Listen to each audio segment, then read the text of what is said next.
मीनाक्षी, मैं सोच रहा हूँ माँ को यहीं शहर में ले आऊँ। पिताजी के जाने के बाद माँ बहुत अकेली हो गई है। अब उनकी तबीयत भी ठीक नहीं रहती। यहाँ अपने पोते के साथ रहेगी तो उनका भी मन लगा रहेगा। मैंने माँ से बात भी कर ली है। मैं कल सुबह जाकर माँ को ले आऊँगा। और हाँ मीनाक्षी, एक बात और कहनी है। मेरी माँ बहुत भोली है। अपने जीवन में उन्होंने दुख भी बहुत देखे हैं। मैं बस तुमसे यही चाहता हूँ, यहाँ आने के बाद मेरी माँ को अपनी माँ जैसा प्यार देना, क्योंकि उनका इस दुनिया में मेरे सिवा कोई नहीं है और तुम मुझसे जुड़ी हो। इसलिए मैं यह सब बातें तुम्हें समझा रहा हूँ। अपनी माँ के लिए चिंतित दीपक ने अपनी पत्नी से कहा। मीनाक्षी अपने पति की बात सुनकर हाँ में सर को हिलाए जा रही थी, लेकिन अंदर से खुश नहीं थी कि उसकी सास यहाँ आकर उनके साथ रहे। अगले दिन खुशी खुशी दीपक अपनी माँ को अपने साथ अपने घर ले आया। मीनाक्षी, माँ के लिए कुछ जल्दी से बना दो, भूख लगी होगी। मीनाक्षी फीकी मुस्कान लिए रसोई में चली गई और वहाँ जाकर बड़बड़ाने लगी। बताओ, इस बुढ़िया को लाकर यहाँ बैठा दिया। जितने आदमी बढ़ेंगे उतना ही काम बढ़ेगा। और अब मेरी किट्टी पार्टी का क्या होगा? आए दिन घर में किट्टी पार्टी रहती है और यह बुढ़िया यहाँ रहेगी तो मेरा तो सब एंजॉय खत्म हो जाएगा। यही सोच सोच कर मीनाक्षी के अंदर से आग बरस रही थी। माँ, अगर आपको कोई दिक्कत हो इस घर में तो आप मुझसे बताइएगा। यह घर हमसे पहले आपका है और आप ही इस घर की मालकिन हो। अब बस आप आराम से रहिए अपने पोते के साथ। दीपक अपनी माँ की तरफ मुस्कुराते हुए बोला।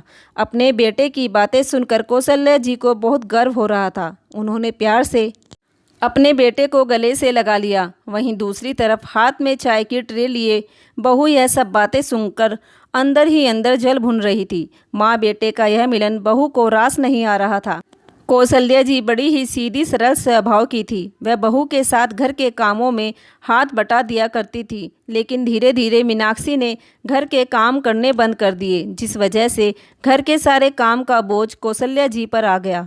मीनाक्षी हर रोज कोई ना कोई बहाना लेकर बिस्तर पर पड़ी रहती और पड़ी पड़ी फ़ोन चलाती रहती। कौशल्या जी तो यही सोचती कि बहू बीमार है और यही सोचकर घर के कामों में लगी रहती। दीपक तो सुबह ऑफिस के लिए निकल जाता था और शाम को घर आता था। जब तक दीपक घर में रहता मिनाक्षी आगे ही आगे काम में लगी रहती और उसके जाते ही बिस्तर पर लेटकर फ़ोन चलाने लगती। कुछ दिन यूं ही बीत गए। मीनाक्षी 2-3 दिन के लिए अपने मायके रहने चली गई। आज दीपक उसे लेने उसके मायके गया हुआ था। आज कौशल्या जी भी बहुत खुश थी, क्योंकि आज उनके बेटे का जन्मदिन था। उन्होंने बड़ी ही खुशी के साथ बेटे बहू के आने से पहले ही घर में कई तरह के पकवान बनाकर रख लिए और हॉल में बैठकर बेटे और बहू के आने का इंतजार करने लगी। थोड़ी ही देर में बेटा और बहू और पोता तीनों आ गए। कौशल्या जी ने फटाफट सारा खाना डाइनिंग टेबल पर लगा दिया। बेटा, जन्मदिन की ढेर सारी शुभकामनाएं। भगवान तुझे हर खुशी दे। डाइनिंग टेबल पर लगे खाने को देखकर मीनाक्षी का पारा तेज हो गया। माँ जी, इतना सब बनाने की क्या ज़रूरत थी? हम लोग तो बाहर से खाना खाकर आए हैं। बेवजह इतना सब बनाकर नुकसान कर दिया आपने। यह सब बेकार ही तो जाएगा। बहू की बातें सुनकर कौशल्या जी के चेहरे पर मायूसी छा गई। अरे तो क्या हो गया मीनाक्षी? माँ ने इतने प्यार से बनाया है मेरे जन्मदिन पर। माँ, मुझे तो बहुत भूख लगी है। मैं तो दोबारा आपके हाथों का खाना खाऊंगा। कहते हुए दीपक खाने के लिए बैठ गया, लेकिन मीनाक्षी कौशल्या जी को टेढ़ी नज़रों से देख मुंह बनाकर अपने कमरे में चली गई। बहू का यह रूखा व्यवहार कौशल्या जी को बहुत बुरा लगा। अगले दिन दीपक के ऑफिस जाने के बाद मीनाक्षी कौशल्या जी से बोली। माँ जी, बुरा मत मानना, एक बात कहूँ, जब से आप यहाँ आई हो खर्चे कुछ ज़्यादा ही बढ़ गए हैं। एक तो आप जब देखो रसोई में कुछ ना कुछ खाने के लिए बनाती रहती हैं। रसोई का बजट बिल्कुल ख़राब करके रख दिया है आपने। अब कल की ही बात देख लीजिए, हमसे बिना पूछे इतना सब बनाकर रख दिया, सारा खाना बर्बाद गया। बहू, मैंने तो बस तुम लोगों को सरप्राइज़ देने के लिए इतना सब बनाया था। अरे माँ जी, क्या खाक सरप्राइज़ दिया आपने? सरप्राइज़ के बदले नुकसान ज़्यादा कर दिया। तेल, नमक, मिर्च, मसाले यह सब फ्री के नहीं आते। कल तो आपके बेटे के सामने मैंने कुछ नहीं कहा, लेकिन आगे से कुछ भी बनाने से पहले मुझसे पूछ लेना, कहकर मीनाक्षी अपने कमरे में जाने लगी। फिर पीछे मुड़कर बोली, जरा एक कप कॉफ़ी बनाकर मेरे कमरे में ले आना। आज मेरे सर में बहुत दर्द हो गया है। बहू की यह सब बातें सुनकर कौशल्या जी बड़ी ही हैरानी से उसे देखती रह गई। उस दिन से मीनाक्षी अपने सास के साथ बहुत ही बुरा बर्ताव करने लगी थी। कभी भी किसी भी बात को लेकर वह कौशल्या जी पर भड़कने लगती। घर के काम के बोझ से और बहू के इस बुरे व्यवहार से कौशल्या जी दिन पर दिन बीमार रहने लगी। लेकिन कौशल्या जी बेटे के आगे कभी भी मुंह नहीं खोलती थी। अपने कमरे में लेटी हुई कौशल्या जी सोच रही थी, जब मीनाक्षी उनके घर की बहू बनकर आई थी, ऐसा लगता था कि उनके जीवन में बेटे की कमी पूरी हो गई। उन्होंने मीनाक्षी को कभी बहू समझा ही नहीं था, हमेशा बेटी से भी बढ़कर माना था बहू को। लेकिन अब बहू के व्यवहार और जली कटी बातों से कौशल्या जी का मन बहुत ही दुखी रहने लगा था। मन ही मन सोचने लगी कि बेटे की बातें मानकर यहाँ क्यों चली आई। ना तो बेटे के आगे कुछ कह सकती हूँ और ना ही यहाँ खुलकर सांस ले सकती हूँ। अंदर ही अंदर कौशल्या जी घुट घुट कर रहने लगी। एक दिन दीपक अपने ऑफिस के काम से 15 दिन के लिए बाहर विदेश गया हुआ था। 2 दिन बाद ही मीनाक्षी ने घर में किटी पार्टी मनाने का प्रोग्राम बना लिया। कौशल्या जी अपने कमरे में आराम कर रही थी। मीनाक्षी उनके पास गई और बोली, माँ जी, आज मैंने घर में किटी पार्टी रखी है। कुल मिलाकर मेरी 7-8 फ्रेंड्स आएगी, इसलिए आप उन सब के लिए खाने का इंतजाम कर लेना। कौशल्या जी बोली, बहू, तुम्हें तो पता है मेरी तबीयत कितनी खराब रहती है। पहले की बात और थी, मैं रसोई का पूरा काम संभाल लेती थी, लेकिन अब मैं बीमार रहने लगी हूँ। अब मुझसे इतने लोगों का खाना नहीं बन पाएगा। खाना तुम बाहर से मंगवा लो। क्या कहा आपने? बाहर से मंगवा लूँ? पता है कितने का बिल बैठेगा? और फिर जब आप घर में हो तो मैं बाहर से खाना क्यों मंगवाऊँ? आप क्या यहाँ सिर्फ बैठे बैठे मुफ्त की रोटियाँ तोड़ने को आई हो? सारे दिन बिस्तर पर पड़ी रहती हो, बहाना लेकर बीमारी का। मुझे कुछ नहीं पता, सारा खाना आपको ही बनाना है। सामान मैंने किचन में रख दिया है, थोड़ी ही देर में मेरी सहेलियाँ आती होगी। मुझे समय पर खाना तैयार चाहिए। कौशल्या जी की तबीयत खराब थी, लेकिन जैसे तैसे उन्होंने खाना तो बना कर रख दिया। लेकिन उसके बाद उनकी हालत ज़्यादा खराब हो गई। वह जाकर अपने कमरे में लेट गई। 3-4 घंटे किटी पार्टी मनाने के बाद सभी सहेलियाँ अपने अपने घर चली गई। मीनाक्षी ने अपनी सास के कमरे में एक बार झांक कर देखा भी नहीं कि उनकी तबीयत कैसी है।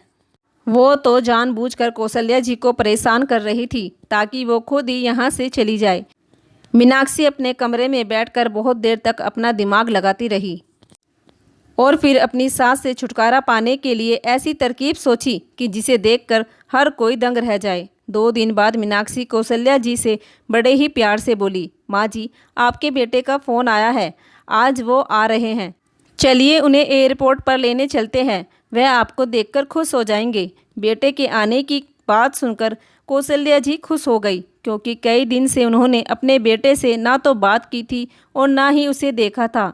कौशल्या जी बिना कुछ सोचे समझे बहू के साथ चली गई। मीनाक्षी अपने बेटे के स्कूल आने से पहले ही कौशल्या जी को अपने साथ लेकर एयरपोर्ट पहुंच गई। कौशल्या जी जब भी कहीं बाहर जाती थी तो अपना छोटा सा पर्स साथ रखकर चलती थी। मीनाक्षी तो आज मन ही मन बहुत खुश हो रही थी कि अब हमेशा के लिए उसे अपनी सास से छुटकारा मिल जाएगा। वहाँ बैठे बैठे काफ़ी समय हो गया था। बहू, और कितना समय लगेगा हम लोगों को? 2 घंटे हो गए हैं यहाँ। हाँ माँ जी, सही बोल रही हो आप। मैं एक बार अंदर चेक करके आती हूँ, आप यहीं बैठे रहना। कहकर मीनाक्षी वहाँ से रफू चक्कर हो गई। मीनाक्षी ने टैक्सी पकड़ी और सीधे घर आ गई और कौशल्या जी वहाँ बैठे बैठे बहू का इंतज़ार करती रह गई। काफ़ी देर तक जब बहू नहीं आई तो उन्होंने अपने पर्स से बहू का नंबर निकालकर पास ही खड़े एक व्यक्ति से मिलवाया। काफ़ी देर तक बेल बजती रही, लेकिन मीनाक्षी ने फ़ोन नहीं उठाया। अब कौशल्या जी समझ चुकी थी कि बहू जानबूझकर उन्हें यहाँ छोड़कर चली गई। बहू मुझसे इतनी नफरत करती है कि वह मुझे इतनी दूर धोखे से अनजान जगह छोड़ गई, यह तो मैंने कभी सपने में भी नहीं सोचा था। उनकी आंखों से अश्रुधारा बहने लगी। उन्होंने अपने आंसू पोंछे और दूसरा नंबर अपने बेटे का मिलाया। बेटे का नंबर भी बिजी बता रहा था। वह झूठ बोलकर मुझे यहाँ ले आई ताकि जीवन भर के लिए उसे मुक्ति मिल जाए मुझसे। कौशल्या जी को दोपहर से शाम हो गई। जब मीनाक्षी घर पहुँची तो 6 साल के गोलू अपनी मम्मी से बोला, मम्मी, दादी कहाँ हैं? मैंने सभी जगह ढूंढ लिया, मुझे कहीं नज़र नहीं आ रही। मुझे उनके साथ खेलना है। मीनाक्षी बोली, बेटा, तुम्हारी दादी आज सवेरे सवेरे गांव चली गई है। उन्हें गांव की बहुत याद आ रही थी। अपनी मम्मी की बातें सुनकर गोलू मायूस होकर अपने कमरे में चला गया। उसी समय दीपक का फ़ोन आता है अपनी माँ का हालचाल जानने के लिए। मीनाक्षी, वहाँ पर सब कैसे हैं?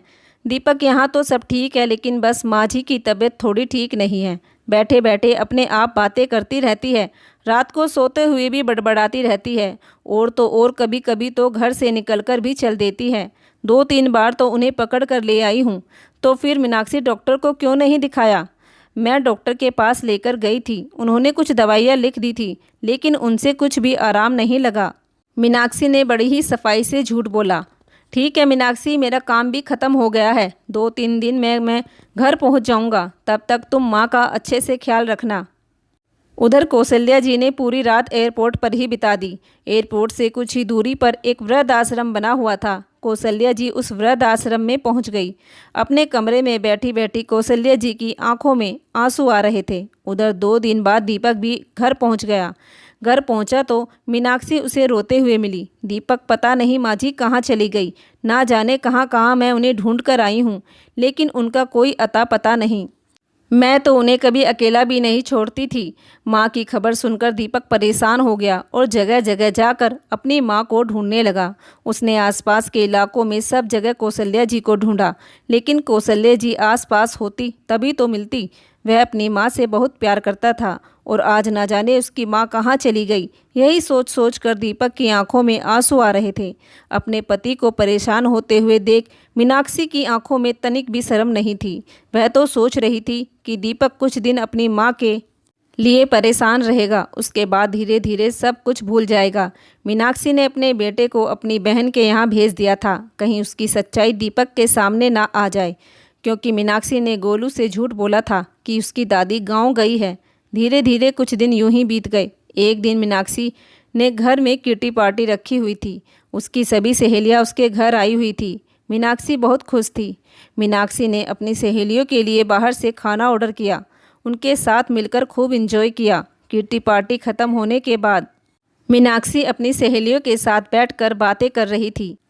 उधर दीपक अपनी माँ की वजह से परेशान था। ऑफिस में भी उसका मन नहीं लग रहा था, इसलिए वह आज ऑफिस से जल्दी घर के लिए निकल गया। अरे मीनाक्षी, खाना बाहर से मंगवाया, अब की बार तेरी सास ने खाना नहीं बनाया क्या? अरे बस उस बुढ़िया का नाम मत लो, मैंने तो उसे इतनी दूर भेज दिया है कि अब कभी भी ज़िंदगी में उसका साया भी हमारे घर में नहीं पड़ेगा। अरे ऐसा क्या किया मीनाक्षी, ज़रा हमें भी तो बता दे, हम भी वही ट्रिक आजमा लेंगे अपनी सासू माँ के साथ। अरे यार, मैं उन्हें झूठ बोलकर एयरपोर्ट पर छोड़ आई हूँ। मैंने उनसे बड़े ही प्यार से कहा कि आज तुम्हारा बेटा आने वाला है, तो उन्हें एयरपोर्ट पर लेने चलते हैं। फिर क्या था, खुशी खुशी मेरे साथ जाने के लिए तैयार हो गई, और फिर मैं वहीं एयरपोर्ट पर बैठाकर टैक्सी पकड़ सीधा घर आ गई। अरे वाह मीनाक्षी, तूने तो कमाल कर दिया, लेकिन तेरे पति को इस बारे में नहीं पता? अरे धीरे बोलो, उन्हें कुछ नहीं पता। उनसे तो मैंने कहा कि वह घर से चली गई, कुछ दिन से उनकी दिमागी हालत ठीक नहीं थी। मीनाक्षी की बातें सुनकर उसकी सभी सहेलियां उसकी तारीफों के पुल बांधने लगी, लेकिन बाहर दरवाजे पर खड़ा दीपक पत्नी की यह सब बातें सुनकर दंग रह गया। उसे अपने कानों पर विश्वास नहीं हो रहा था। उसकी पत्नी का व्यवहार उसकी माँ के साथ थोड़ा अटपटा था, लेकिन उसे इस बात का बिल्कुल भी अंदाज़ा नहीं था कि वह उसकी माँ को घर से निकालने के लिए इतना बड़ा प्लान बनाएगी। दीपक को अपनी पत्नी पर बहुत तेज गुस्सा आ रहा था। वह गुस्से में अंदर गया और मीनाक्षी के मुंह पर 4-5 थप्पड़ एक साथ खींच कर रख दिए। तेरी हिम्मत कैसे हुई मेरी माँ को एयरपोर्ट पर छोड़कर आने की? मेरी सीधी सादी माँ को तूने पागल करार कर दिया। मुझसे झूठ बोला कि माँ घर से निकलकर चली गई। कैसी औरत हो तुम? अरे कुछ तो शर्म करती। मेरी बीमार माँ को तुम अनजान जगह छोड़ आई। मेरी बूढ़ी माँ ना जाने कहाँ कहाँ दर दर की ठोकरें खा रही होगी। दीपक मीनाक्षी के हाथ को कस कर पकड़ते हुए बोला, मेरे जाने से पहले पहले इस घर से अपना सामान बांध कर निकल जाना, वरना मुझसे बुरा कोई नहीं होगा। मीनाक्षी को पिटता देख उसकी सभी सहेलियां वहां से खिसक ली।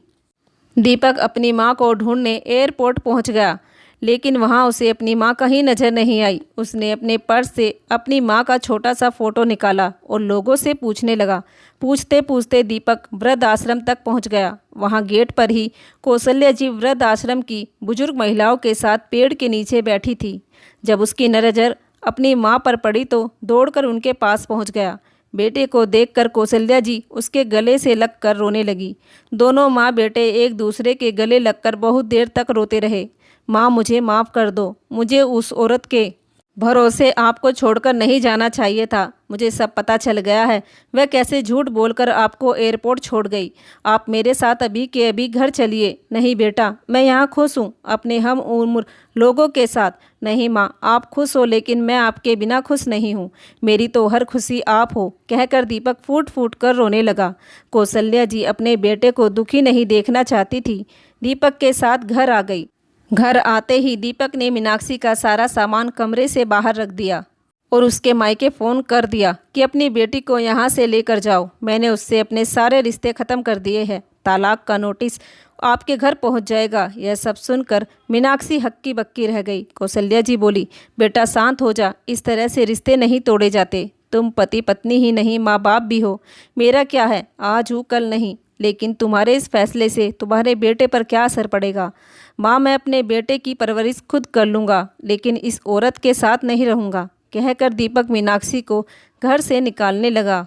मीनाक्षी ज़ोर ज़ोर से रोने लगी। माँ जी, अपने बेटे को समझा लीजिए। मैं कसम खाकर कहती हूँ, कभी जीवन में ऐसा कदम नहीं उठाऊंगी। कौशल्या जी ने अपने बेटे से मीनाक्षी को माफ़ करने के लिए कई बार कहा, लेकिन दीपक नहीं माना। जब तक मीनाक्षी ने उसकी माँ के आगे घुटने नहीं टेक दिए, दीपक ने उसे माफ़ नहीं किया। रोते रोते मीनाक्षी की आंखें लाल हो गई और मुंह के बल हाथ जोड़ते हुए कौशल्या जी के कदमों में लेट गई। कौशल्या जी ने फिर कई बार बेटे से माफ़ करने के लिए कहा। तब जाकर दीपक ने उसे घर में रहने की इजाज़त दी, वह भी सख्त चेतावनी के साथ कि अगर उसने कभी भी अपने दिमाग में उसकी माँ को निकालने की बात लाई भी तो उठाकर घर से बाहर फेंक देगा। मीनाक्षी ने भी पल्लू में गांठ मार ली, क्योंकि उसे पता था अगर वह अपनी सास के साथ कुछ गलत करेगी तो अंजाम बुरा होगा। दोस्तों, अगर आपको यह कहानी पसंद आई हो तो प्लीज़ हमारे चैनल को सब्सक्राइब कर लीजिए। धन्यवाद।